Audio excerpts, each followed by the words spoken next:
Okay, guys, it is 1:31, so I'm going to go ahead and get started. This session's on what's new with Mac Monterey. Monterey is the latest operating system for your MacBooks. So in this session, I'm just going to show you some bells and whistles that came along with the update for Monterey. Maybe there's something that you can use, incorporate. If not, maybe you'll see something that's like, oh, that's really neat at the very minimum there. There's tons of updates with Monterey. Not everything really applies to the educational realm. So I've just kind of went through and picked and chose changes that I think might help our workflow, help us work a little bit better in that. But please know that what I'm going to show you and highlight is not everything in the Monterey updates. You can just do a Google of Mac Monterey and find tons of updates and things associated with that. So to get started, to know what you're running, first of all, if you want to need to know if you're even on Monterey or not, click that little apple in the upper left-hand corner. And then there's an option that says About This Mac. And then from there, you can see what operating system you're running. So if that does not say Monterey, then you're not updated yet. And all the features actually that I'm going to show you today, you're not going to have yet. You'll need to update your iPad. And to do that, there's an option right here. So yours may say Carlena. It may say Big Sur if you're not updated. I think Big Sur was the one right before Monterey. It may say something even earlier than that. Click Software Update right here. You'll download it, install it, and then your computer will reboot and run that version there. And it may take a while, so it's not something that you're going to update in like 5 minutes. So be aware of that if you start an update and then you got class in 10 minutes. It may take a while. It's maybe something overnight. Let it run and update overnight for that. But the first thing that I thought was really cool and that I've already started using a little bit are tab groups in Safari. So I mainly use Firefox as my web browser just because back when Canvas first came along, we switched from Blackboard when I was here to Canvas, and the suggested web browser to use was Firefox or Chrome. And I got into Firefox, and that's just kind of what I know and what I've been using this whole time. I do use Safari though occasionally, and with this update, there's some bells and whistles with Safari that make me want to use Safari a little bit more. So I'm just going to launch that app down here from my dock, open up that Safari web browser, and it'll take you to the start page. And on your start page, you have a list of your favorites, and you can select your favorites. So if you want Northeast Homepage or Pearson or McGraw-Hill or whatever, Amazon, wherever you're going, you can set those as your favorites there, and it's just a quick place to go. Something new with Monterey, though, is now there are tabs. You can create tab groups. Does anybody else, I'm probably a weirdo, but does anybody else form attachments to your tabs? Like you leave lots of tabs open? I have like emotional attachment to my tabs, which people are like, just bookmark it, clean all that up and just bookmark it. And I get it, but my heart loves the tabs. I don't know what it is, but I always think someday I need to go back. And if I leave it open, I'll remember to go back, or I'll be on that page and I know. So it is not uncommon for me to have several tabs open in my web browsers. With Safari, Monterey now, the update, you can create tab groups and have multiple tabs and organize them by topic. So I can have my Northeast screens, and when I click, I'll show you how to make them. When I click these tab groups for my Northeast screens, I've got 3 tabs chosen that I've added. You can add multiple tabs, but I've got Homepage for Northeast. I've got my Okta dashboard, sign in, and one of these, they both look like sign in, but one of these is Instructure sign in, which is Canvas. So if I need to bypass the website and go straight to Canvas there. So all of these are related to Northeast. If I want to get into some of my Apple stuff, I've created an Apple tab group, So now I've got all my Apple tabs added. So I can go to Apple School Manager, the K-12, I can do the ADEs, the higher eds, and they're all there. And instead of me having to have what I had 3 Northeast and 4 Apples, instead of me having to have 7 tabs across, I now have these groupings based on topic. So all my Northeast stuff, I click that tab, there's all my screens.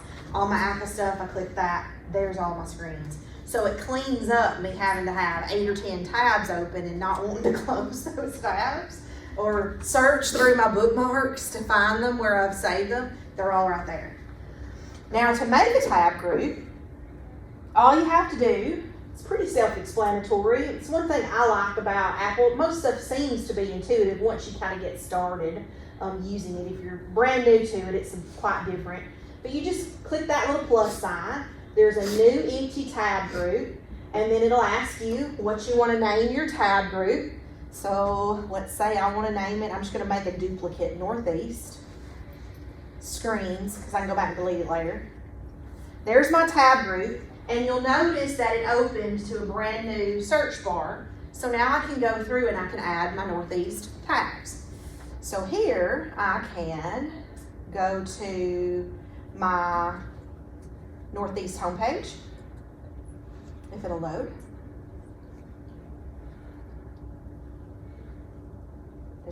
There it goes, kind of slow. And then I can add another tab. There's a little plus bar in the upper right hand corner now.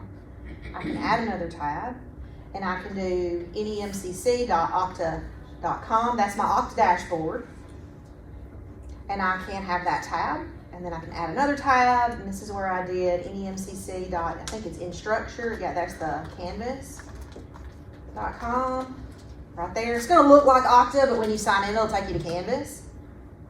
So there we are. And now I have these 3 tabs in my Northeast screens grouping. And when I'm done, I can close Safari out. And then if I relaunch it the next day, hours later, the next week, whenever, I've got my tab group there. And again, instead of having one web browser with 15 tabs, I can go to my groupings, and there they all are. I thought that was pretty neat and convenient and quick for that. So I love those tab groups that are there. Of course, you still have all your same bookmarks you can find, reading lists you can find, all that same stuff is there. This is just an addition to that. And you can close this out if you don't like this bar right here. You can close that out. There's a little icon up there that shows the little sidebar. If you tap it, it'll close it. You go full screen and get rid of that if it's taking up your screen space there. Something else that was really cool is split screen now on the MacBooks. For split screen, you can actually choose your screens, to me, easier, because I would always have to shift sizes and things and make my screens fit. Now, if you hover over that little green bar right there, you have a menu. In this menu, you can do a tile window to the left or to the right. I can move this screen over to my iPad here. One's a Pro, one's a tester that I had, a student iPad here, a tester. You can move it to there. But I want to show you the split screen part working here on the MacBook. So if I go tile window to the left of screen, there I am. Took it to the left. And now I can choose, if I scroll down, I don't have another app open. Let me open a second app. I'm just going to open a Word document. Got one here ready. All right, so now that I'm trying to work with 2 screens, that I maximize, minimize, change shape, I don't have to do that anymore. I'm going to go back, hover over that green. I'm going to do tile window to the left of screen, and now here is my other one. And then I can choose it. All I did was click it, and it made it full screen. So I could be looking up, Googling whatever over here, reading an article, and then I could be working over here in a Word document. You can also do the same thing for tab windows. So let's say you're advising, and you're in DegreeWorks or you're in a student profile, you can open up the DegreeWorks or student profile, and then you can come over here and open up another window for registration. And then you're working on a plan for that. To do a new window, y'all know how to do a new window for the same browser? It's just a drag. Let me get off of this full screen or split screen here. I can go back. Whoops, that's in my tab group. Get rid of that. Show my little greens. There it is. I'm gonna move window. There we go, straight to desktop. So let's say I wanted another screen in a web browser. Rather than maybe open up a Word document or PowerPoint, I wanna do 2 windows in a web browser. All you have to do is drag. I'm gonna make some space right here. I'm gonna click, and then I'm gonna drag it out, and I'm gonna let go. So click it, grab it, drag it out separately, let it go, and now I have 2 windows in my web browser, okay? So from here, I can do those exact same steps for split screen. So now I'm gonna go hover over the green. I'm gonna put this one to the left. There's my other one. I'm gonna click it, put it on the right. So now I've got 2 full screens. I can be looking up the student information over here, and then I can be typing and doing whatever else over here. Or, you know how you have to, let's find this over in student profile, and then let's go and let's find this over here in DegreeWorks, and then let's go find this over here in Argos. And so now you can have 2 things open, and hopefully it'll improve workflow, make things go a little bit faster that way. It's pretty simple, simply by clicking. You notice it's gone up here. If you ever lose something, just hover your little mouse icon right here, your little tracker, and it'll pop right back down. So there they are. Here. Same way with your dock. You hover, your dock will pop back up right there, and you can launch whatever you want to opt there if it disappears. And if you want to go out of the full screen mode, just click it, goes right back out, and now I'm right back to where I was before with my 2 screens. Let me minimize that. Earlier, when you hovered over the green to get the tile one to the left, and you had moved to iPad. Yes. Would I see that if I had my iPad here and open? You should. Let's see. Let's give it a go. Some of the features. Here's something that's cool that these MacBooks. Well, I say these. I don't really know across campus who's got what MacBook. I think maybe Chris Murphy or Dr. Sasser ordered these during the pandemic, and so I'm assuming everybody's got the same type. Mine's an Intel, so I think most people's are Intels. But if you ever get an M1, which are the newer Airs and Pros, either one, they have what's called universal control, where you can actually it'll be almost like 2 monitors. It won't work on mine because mine's an Intel, not an M1. But you can put your devices side by side, iPad over here, computer over here, and then your mouse that you have or trackpad, whatever you're using, you can slide it just like a dual monitor, slide it over, and then your mouse will pop up on your iPad. And then you can maneuver and manipulate over there using your mouse. I can't show you because it won't work. Something similar you can do with yours, since you do have Intel Sidecar. That's a little bit different than controlling your iPad, but it does. Oh yeah, sidecar. Yeah. It's a dual. Yeah. Right. Yeah. You sure can. That's in system preferences, and you can kind of hand off using sidecar and mirror there. You'll also be able to AirPlay back and forth and things too. Pretty neat. But let's try it and let's see if that will work on this one. I'm gonna go here. Whoops, I keep clicking it instead of hovering. Sorry, y'all. There we go. Well, exit full screen. Let me go here. Let's see if I can hand it off. Let me get in the sky.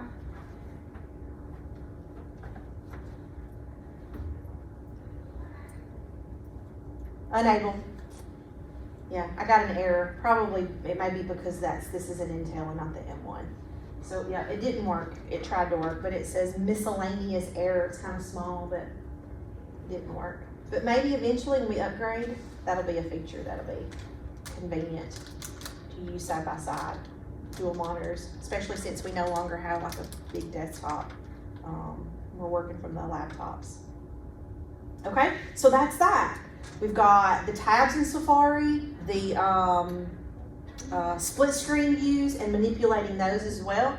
And then something else that I wanted to show you is the notifications. Now Apple calls it Focus. You guys heard of that? The upgrade's called Focus now. If you go over, I'm gonna just minimize that. In your toolbar, upper right hand side, you see the little toggle options, kind of small up there in the right. That's your control panel. If you click that, it used to have an icon that said notifications, and you could silence notifications or not.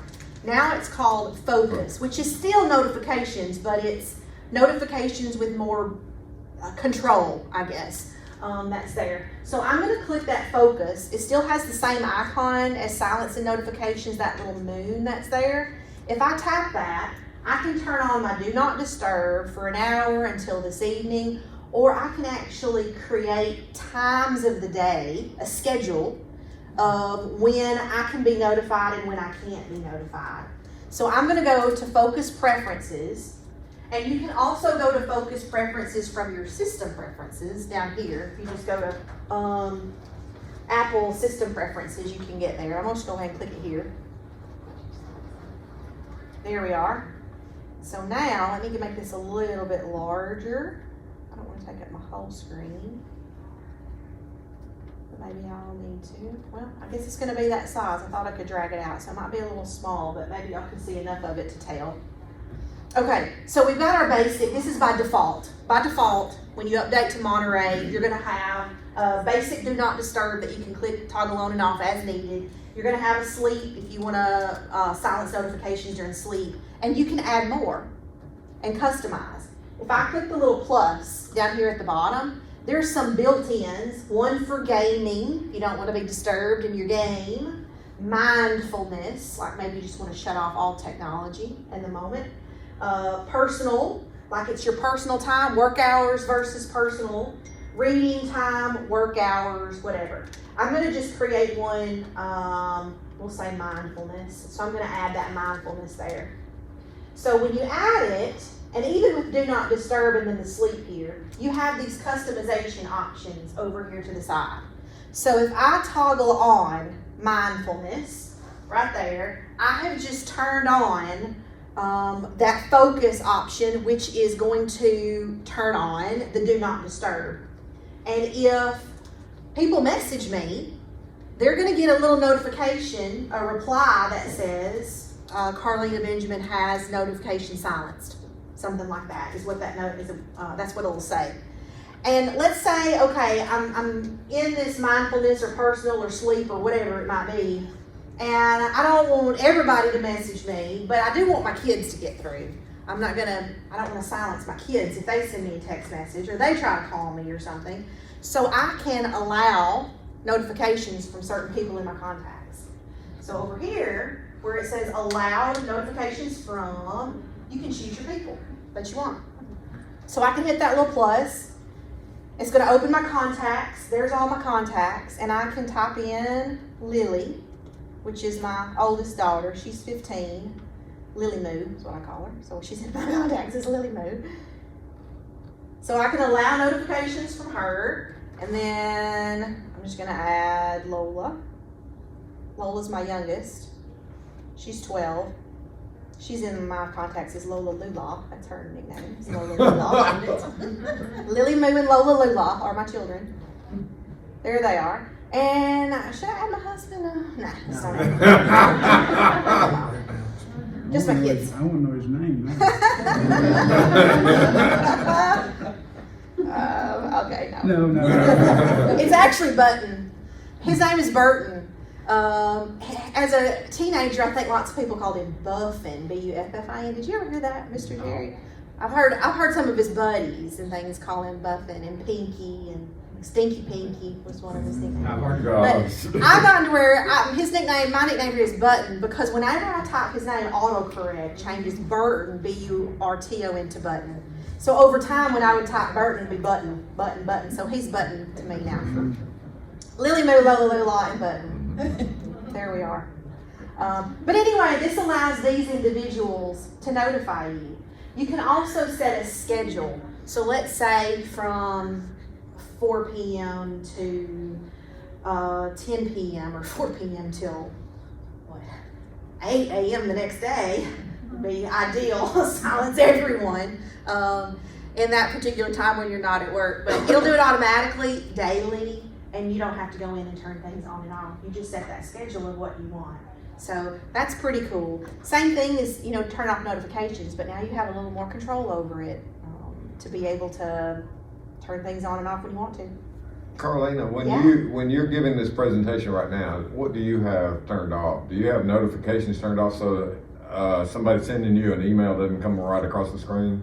Actually, I don't think I've got any notifications turned off at the moment. I may not have it. Oh, I've got I just turned it on just now, actually. The mindfulness is on. Mm. Yeah, so probably if I didn't have that, I would have more notifications coming through right now. So yeah. You can also just do basic on and off. So I'm going to go through here. I'm going to turn off mindfulness, and you can delete it. Just put a minus there. You can select your people, do a minus there, and you can reset. Take all of these out. Whatever you want. Of course, I've got it toggled off right there. Do not disturb toggled off there. Just for quick presentations, things like that. Control center up there at the top. Focus, and then just tap on do not disturb. And now it's just on for the duration until you turn it off again. Yeah. We'll do it for 1 hour here. Okay? All right, so that's the notifications. Something else I want to show you is the live text in photos. To me, this might be a little more helpful on an iPhone, iPad where you're more mobile, but it's pretty cool, and you can do it on a MacBook as well. So if you have a picture, could be a photo, could be a screenshot, any type of photo, you can search text that's in that photo. So if you have, say, a picture of a book, you're out and about, there's a book you see, you want to snap a picture of that book, go back and look it up later. Instead of having to go to your search bar and type the name of the book in, you can search directly from the photo. So let me show you how to do that real quick. On here, I'm just going to go and find something with text and take a screenshot. I'm going to open up a new tab. I'm going to just go to, I don't know, let's search Harry Potter books. Okay. And I'm going to go to images, just to find a picture I can grab. All right, there's Harry Potter. I don't know if it'll pick up that R. If the text is funny, sometimes it has a hard time finding the book. We'll give it a go and see if it'll work. It's one I see right there. Okay, so I'm going to take a screenshot. Y'all know shortcuts for screenshot on a Mac? Mm-mm. No? Command-Shift-4. Command-Shift-4 gives you the little compass or the little, what's it called? Cropper. The cropper. So now I can select my area where I want to take a picture and just take a screenshot. So now I've got my screenshot there. Now the minute you first open a screenshot, it's going to go to the markup. So if I were to start clicking on this, it's going to mark it up, draw on it. I don't want to draw on it. I want to search that word Harry Potter or search cursed child or something that's on there. So I'm going to hit that X and get out of the markup. I don't want to do that, or I could have hit done. Let me minimize that and find my picture. All right, here's my picture that I just took. I have my screenshots to go to my desktop. You can tell it where to go if you want it to go to a OneDrive or a download folder or wherever. I like mine on the desktop because I can just find it quick. So there it is. Now, if I highlight, you can highlight now on the picture. So if I highlight Cursed Child and I right click, which on a trackpad is a 2-finger click, I've got options. I can do a lookup, which will just go to like Wikipedia and give me a definition. Or I can copy paste, of course, because I've highlighted it, and I can search with Google. So now, if I scroll down and I search with Google, I can find everything associated with the Cursed Child. And I did that straight from the picture. I I didn't have to go to Google, type in the name of whatever I'm looking up and find that. Just snap a picture and then search directly from your photo that's there, okay? Something else that's new with Monterey and kind of related to searching is quick notes. Whenever you move your mouse to, they call it a hot corner. I think by default it's the bottom right corner, because I haven't changed mine and that's where it ended up. If I just move this down, it's hard to see because it's white and there's no contrast, but there is a little tiny box that just popped up right down there. That's called a quick note. And all I did was just move my mouse down there to the corner, and this pops up automatically. It may go, because I'm off of it. Let me go back. There it is. If I click it, it'll open up my note.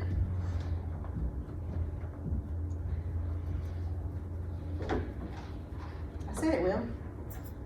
It's popping up, but it won't want to open for me. I think it's probably behind your. Oh, maybe. You're in full screen. I'm gonna have about 10 of them Look at back there. there. aren't you? Look at there. There it is. So I can make a little note right here. This is just something I did earlier. And I can add stuff from the website directly to this in Safari. So let me show you what I mean by that. Let me go, I was on the Northeast homepage a while ago to grab some text. So that's my quick note right here over to the side. I'm just gonna go, we'll go to the Smart Campus, and I'm gonna grab this paragraph right here. I'm going to select it, and then I can choose Add to Quick Note. And this will automatically put this over in the Quick Note. Not only does it copy paste, it copies and pastes it with the URL, with the website. So now if I go back to my quick note, I've copied and pasted the important part for me, the sentence that I wanted, but I can go back to my quick note later, click it, and it'll open up the website, and there I am. So things that you like, you see, kind of create this repository of quick notes that are there. You can also, there is a way to highlight. I remember how to highlight. We did add to quick notes, search, translate, look up. Oh, it's just highlighted automatically. There it is. Yeah, I just clicked off of it is all I did, and it's highlighted. So now if I close out my browser, I'm gonna close everything. All this is gonna save automatically.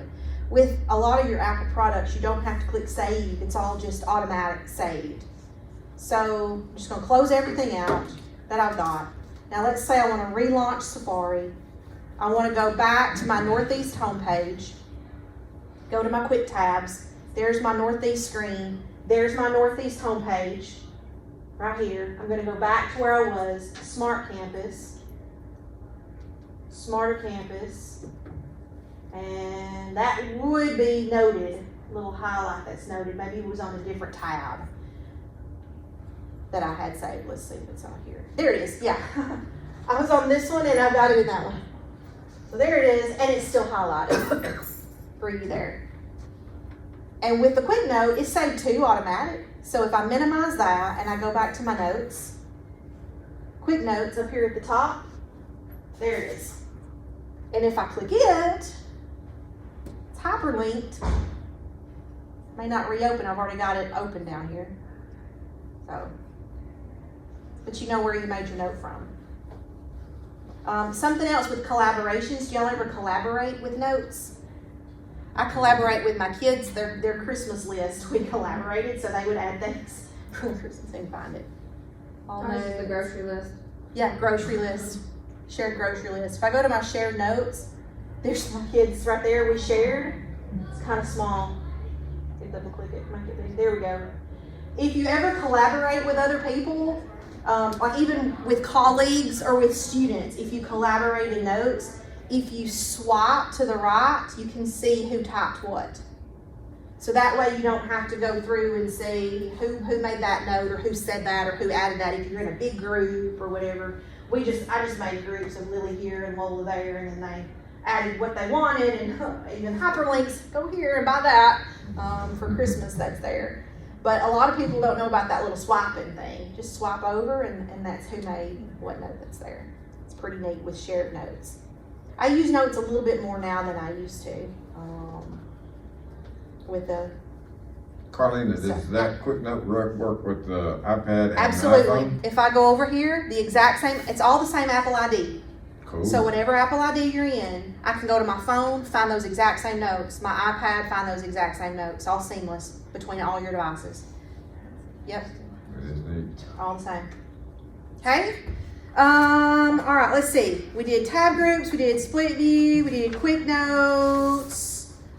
We did focus. Oh, one of the fun things here. That's my timeline. Go to just one last thing, and we'll end a little early.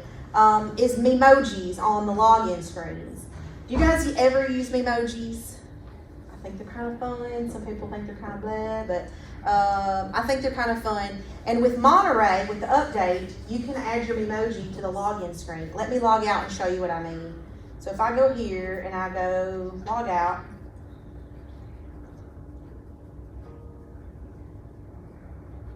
closing all my stuff. There we go. You can, oh no, when I logged out, of course, sorry. When I logged out, I'm no longer screen sharing because I'm not into screen share, so you can't see it.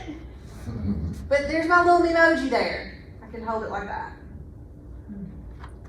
And it's interactive. She'll move. So if you log in and you have a typo and you type the wrong passcode to get in your computer, he or she will go. And if you type the correct one, he or she goes really happy. And if you let it sit on the login screen for a really long time, not even really long time, I'd say about a minute, maybe 60 seconds, a little over 60 seconds, he or she will start going. And eventually, they just goes to sleep. And she's just sitting there like that for a while. So that's just a little fun thing. It's like you can just show your buddies, like, hey, look. That's what I was doing when I made mine. I was like, look at my login screen. How do you set it up? Okay. Yeah. Let me get in there. Let me get back up here. I need that in my life. It's just something fun, right? Is it educational? Not really, but man, it's fun, and it makes you happy. So Well, on your iPad, If you it makes you have happy. you have a little ID that is for Carlena that has you with a little up thumb. Is that a different kind of emoji or something? that's my yes. That is my profile. That's just my profile picture for my Apple ID. So whenever you see me like for AirDrop or something like that, that's the profile I have set for How that do you particular create that? Apple ID. Okay, I'll well show that's you. another one. I'll show you. Okay. We can do it here. Let me hop in here and screen mirror again. When I logged back in, all my screens opened up because I didn't close anything a while ago. 322. Here we go. 6363.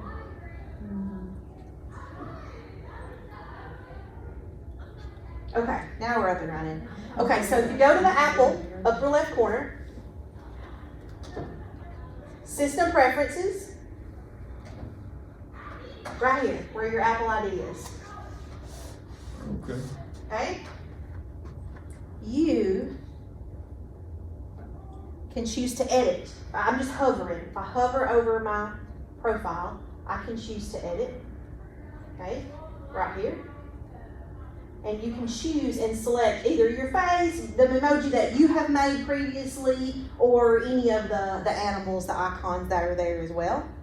So I'm just going to make a new one. So I'm going to select that face Where do you there. get those faces?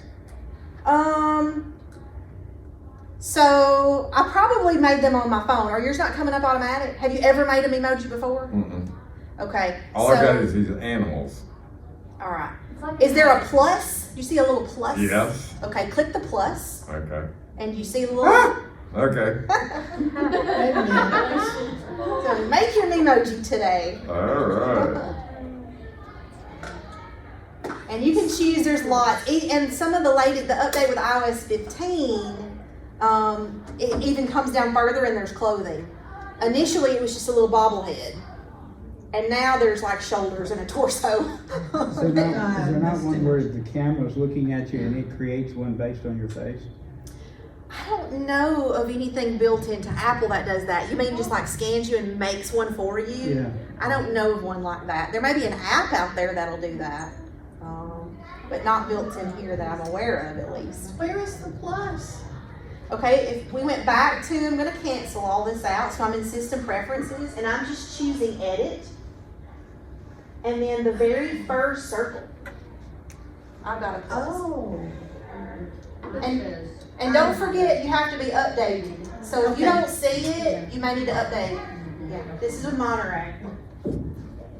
Yeah. So you can build your This Mimo. is just for your like your AirDrop and stuff. This isn't for your login screen. You is can it? set this for your login screen. Yeah, I believe so. From this screen. Let me see. If we set it here, let's go through it and see what my options are. Because mine is a picture like from my Apple ID. It's an actual photograph. Yeah. So you just went through the whole steps and it didn't set it that way? There's something to toggle on to set it your login screen. So let me, it's been a while since I've done it. Let me go through real fast. Let's just do that. I can choose background color and then I hit save. Yeah, you're right. There's no option to put it on my login. So let's click, is it sharing? Yeah, no, it wouldn't be sharing. Go back. Screen time. It's here. I did it. Is it in users and groups? Maybe. Let's look at users and groups. If you go to Yes. the App Store, it says make your own emoji. With emoji, you finally get to animate your face, and who hasn't wanted to look like a live cartoon? So yeah. So buy an app for it or download an app. It's in the App Store. Yeah, apps.apple.com story. Make your own emoji. All right. Click to make changes. I probably already have mine. Whoops. It is. It's in users. Is there? Okay, good.